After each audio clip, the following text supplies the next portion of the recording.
What if you could finish projects faster, make them more profitable, and take the stress out of managing the money, all by changing the way that you invoice your clients? So I was in a coaching call yesterday, link in the description if you want to join the community, and we're talking about the 3 major problems that can just mess up your workflow. And like the biggest one is like the 90% stall out problem. Do you ever have that? Like where you build out a project, you're like 90% finished, you just need the client to give you a couple little things, like maybe a picture or maybe copy for one last page, but they're just not giving it to you. And so you can't ever launch the site and it just stalls out the project forever. It's like, that's super frustrating, but I've got an invoicing pattern that solves that problem almost all the time. And we'll talk about what that is here in just a second. But then the second problem is like the endless change problem. You ever have that? Like the client pays you 50% to start, they're gonna pay you 50% when you launch, you feel like you finished the project, but then they start nitpicking and changing everything. And it's like, if you're not careful handling all those change requests, you can find yourself working for free forever. And that's super frustrating too. So again, I've got an invoicing pattern that really helps a lot with that. But then the third one, like this one doesn't happen all that often, but when it does happen, it really stinks. It's the ghost client problem, where like they'll pay you in the beginning, like maybe half the project or whatever, but then they go away for like weeks or months or maybe even like a year. And then a year later, they'll come back and think, well, let's just pick up the project where we left off. But now you're already working on something else and the cash flow in your business is all wonky because they paid you like a year ago and I got to do something about it. It's like, I hate it when that happens. And I've got an invoicing pattern that really helps with that too. So those are the 3 major problems. Let's talk about the invoicing patterns. The first one is the 100% upfront payment pattern. And so if I've got a project that I think of as being a small project that I can do in a week or 2 or something like that, I want to get 100% of the payment up front. And really the reason for it is, like when I get a project, I like to be able to focus and get the thing done as fast as possible. Because like in my heart, like my intent, I want my clients to get the best results they can get as fast as they can get them. And I want them to want that too. And like, it just doesn't make sense to say, hey, yeah, give me 50% of the project price on Monday and the other 50% on Friday. It's like, it just unnecessarily complicates things and it just doesn't make any sense. So for something that I would consider to be a small project, which for me is anything that's $5,000 or less, I want to have the whole payment up front. But the key to getting it to work, like the key for like clients not to feel upset about the 100% upfront thing was, for me anyway, is just to tell them, hey, you know what? I really want to be able to launch this as fast as possible. I want to get you the best results as fast as possible. Plus, I'm going to be able to do all of this work and probably most of it all in like the first week. So it just doesn't make a lot of sense for us to stretch out the payments. So whenever we have a project that's less than $5,000, we require 100% upfront payment. And so what you're kind of doing sort of behind the scenes a little bit, is you're kind of telling the client, this is a small project for me. And you're treating it like that's what everybody else does. You're not like belittling the client by saying that like this is a small thing, but you're just kind of letting them know that when you have a project that kind of meets this particular, pricing threshold or whatever, that's just how you do it. That's what everybody does. And I found that if you can just give people a rational reason or two, almost everybody's like, yeah, that makes sense. And like maybe for you, like the number's not 5,000, maybe the number's like 3,000. But like if you keep going back smaller and smaller, at some point you'll get to the point where it's like it just does not make sense to split this payment. Like what if it was a $1 project? Would you do 50 cents on Monday and the other 50 cents on Friday? Or would you just say, hey, just give me the $1, right? So like somewhere in there's going to be a threshold for you where you're like, we just take 100% upfront payments when the projects are of this size. And for me, what that number is 5,000. It started out actually as 3,000, and then we bumped it up to 5,000. But anyway, so that's the 100% upfront payment invoicing pattern, and it just helps be able to get stuff done faster without having to overcomplicate the payments and stuff. Then there's the hold my spot deposit, and this is really to help with the ghost client problem. But there's 3 steps to making this work. The first step is, and so everything starts after they've already agreed to do the project, like everybody's cool with everything, the pricing, everything's fine. It's just a matter of like scheduling the project and actually getting started. So what I'll do is like, I like to define some deliverables up front. Like I want the client to give me everything that I need in order to finish the entire project within 2 weeks. Preferably within 1 week, but certainly no more than 2 weeks. And so there's really 5 categories of things that I'm looking for. The first thing is I like to schedule their photo shoot. Now I don't have to schedule the photo shoot necessarily within 2 weeks. There can be exceptions where the appointment is later than 2 weeks, but I want to get it on the calendar within 2 weeks, preferably like right now. So I want to schedule the photo shoot. Like for custom headshots and stuff, like custom storefront pictures and whatever. That's usually a thing that we do. I want to schedule the date for their content interview. So like the way that I tend to write copy for the client's website is I'll do a Zoom call with them. I'll record the Zoom call, and then I'll reference that recording when I'm writing the copy. Or if you don't want to write the copy yourself, you can like send the recording to a copywriter and they can reference the recording to write the copy. But either way, it's really cool because you can finish all the copy in like a couple days instead of waiting a couple months for your client to write it themselves. Plus it's awesome. It's like much better copy because you wrote it or a good copywriter wrote it. And you can charge more too because now you wrote the copy instead of relying on them to do it. So anyway, I like to schedule the date for the content interview right now, like when we start the project. So that's the second thing. The third thing is I want to make sure I get access to all the high resolution images that they already have, like their logo and stuff, so that I've got the stuff that I need to actually build the site out. So I schedule the time when they can deliver those to me. The fourth thing that I want is any kind of technical information, which would be like most of the time it's just being able to access the DNS information for their domain name so that when it's time to go live, I can flip the switch and point their domain name at the new website. Generally speaking, I never need any like web hosting information because I pretty much insist that we host all of our client sites. And so like I'm in control of the whole web server stuff and everything. So we don't really need too much of that, but I do want to make sure that the domain name is like people know where it is and how to log in and how to change the DNS and that sort of thing. So that doesn't stall out the project towards the end.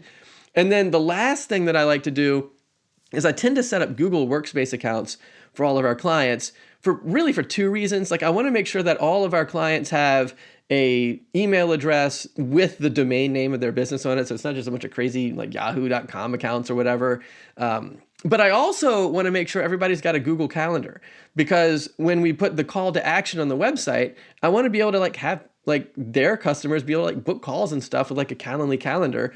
And that really streamlines the call to action so much better than like a contact form or something like that, where somebody contacts you, you get this email, then you email them back, and there's all this back and forth before you can figure out how to get people on your calendar or whatever. It's so much easier to just say, hey, click here, here's my calendar, we'll schedule a call right now or come in for an appointment or whatever. So I like to make sure that my clients have Google Calendars available. So those are like the 5 things: the photo shoot, the content interview, high resolution images and files that I might need, any technical information, and setting up the Google Workspace stuff.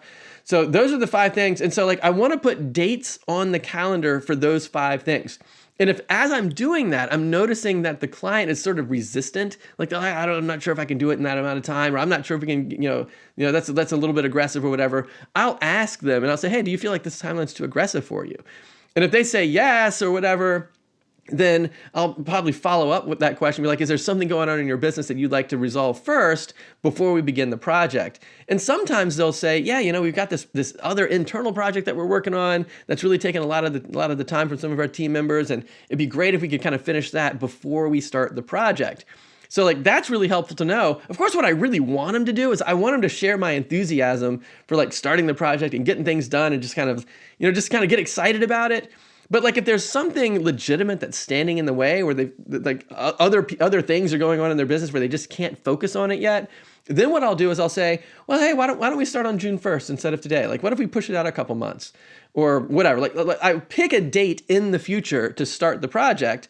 And this is really helpful for the ghost client problem, because it's fine if they don't start now. I just want to know when they will start. And so what I'll say is, hey, why don't we start on June 1st or whatever? And do you feel like that would work for you? Or like, I might ask, when do you feel like you'll be done with the project? And they'll give me a date. But anyway, we somehow arrive at a date, and they'll say, well, what if we start on that date? And they'll say, that sounds pretty cool. And they'll say, okay, well, let's just do a $500 deposit now to save the spot on my calendar for that date and to freeze all the prices so nothing changes. And so now you've got a deposit, and it's non-refundable. So like if they ghost you forever, you still keep the $500. But when they start, you can maybe even apply the $500 to the rest of the project or whatever. So like the cool thing about that is you've got financial commitment to start on a particular date, and you know when that date is. And when they get to that date, now they're committed and excited and ready to go because nothing's distracting them. So I really like to do that. And that's kind of like the hold my spot deposit strategy. But here's my favorite one. I call it date-based billing. And it's different from milestone-based billing, because a really common pattern in the web design world is to do milestone-based billing, where you have like 50% of the project to start, 50% of the project when you launch. But the problem with that is the incentive is to push the launch date out for the client, as far as possible. So basically you keep working for free for longer. And I feel like we have misaligned incentives with milestone-based invoicing. So what I like to do is date-based invoicing because it aligns everybody's incentives. So for example, what I'll say is, so like a general average project for us would be like a $5,000 setup. And the setup includes like the website, the branding, setting up all the Google Workspace stuff and whatever, like all the things that you just kind of do one time. So it's usually about $5,000 worth of work. And then we have like hosting, maintenance, and like a marketing plan, which is roughly $1,000 per month. And I like to break it up. So it's $2,500, $2,500, and then $1,000 per month. So like on day one, I collect half of the setup fee, which would be like $2,500. And then like on day 30, like the very first day of the second month, I collect the second half of the setup, which is another $2,500. And then exactly 1 month after that, we start the $1,000 per month marketing plan. So that way it's $2,500, $2,500, $1,000 a month. And the reason that works so well is because I'll tell the client, hey, I'm going to really focus really hard and try to get everything done as fast as possible.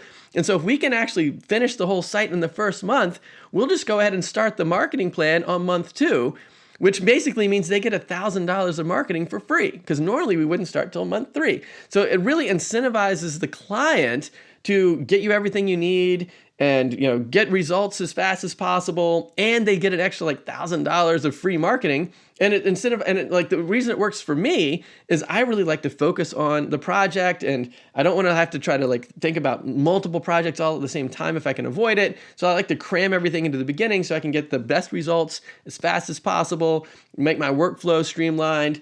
And I really feel like that even spreads out my margins more, because I feel like I'm just more efficient working that way.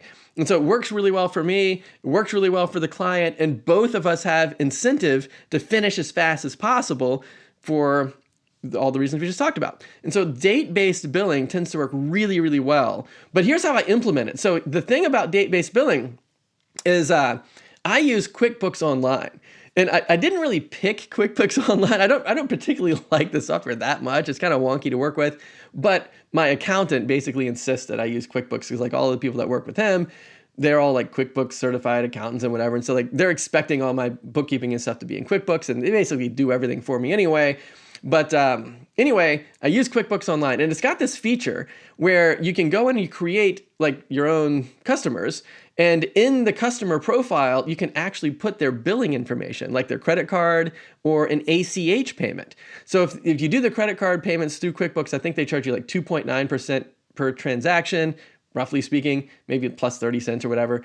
Or if you do ACH payments, they only charge you 1% with a maximum of $10 for that transfer. So like basically the transaction fee is lower, sometimes significantly lower on an ACH transfer, which, that's like a bank transfer. Like you just get the client to read you their routing number off their checks and stuff, and you can set it up that way. Or if they want to do the credit card, that's fine too. I don't really care. But it's cool to be able to have that, because then once you've had, there's even a little check mark in QuickBooks Online where you say, like, I have permission to bill the client. And so like you just save their payment information. Oh, one other ththis cool about the ACH thing is if they're doing the bank transfers, not only is the transaction fee lower, but you don't have to worry about the credit card expiring and all this stuff that you don't have to update it as often or whatever. So you just kind of get their bank transfer rolling, and it's awesome. So I prefer to do it that way if I can, and all they have to do is just like read to you the information off their check, and you're good to go. But either way, you've got an automated way to build the client. And I'm saying, here's what I'm going to do. It's going to be $2,500 this month, $2,500 next month, and $1,000 per month after that. So the billing is set up. You don't have to think about it. You don't have to worry if they're going to pay on time. It's like all the stress is removed from the whole thing. Everybody's incentives are aligned because everybody wants to get stuff done as fast as possible, best results as fast as possible.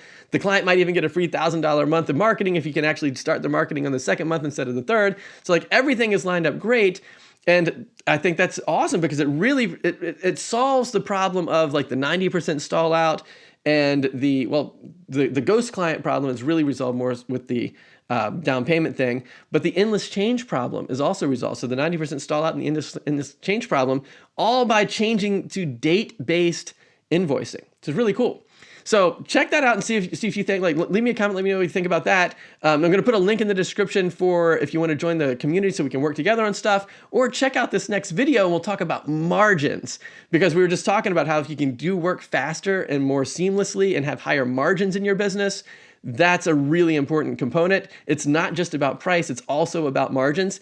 Check that out. This is actually something that I probably lost like 10 years of my business before I had this realization. Check this out. I think you'll love it. I'll see you there.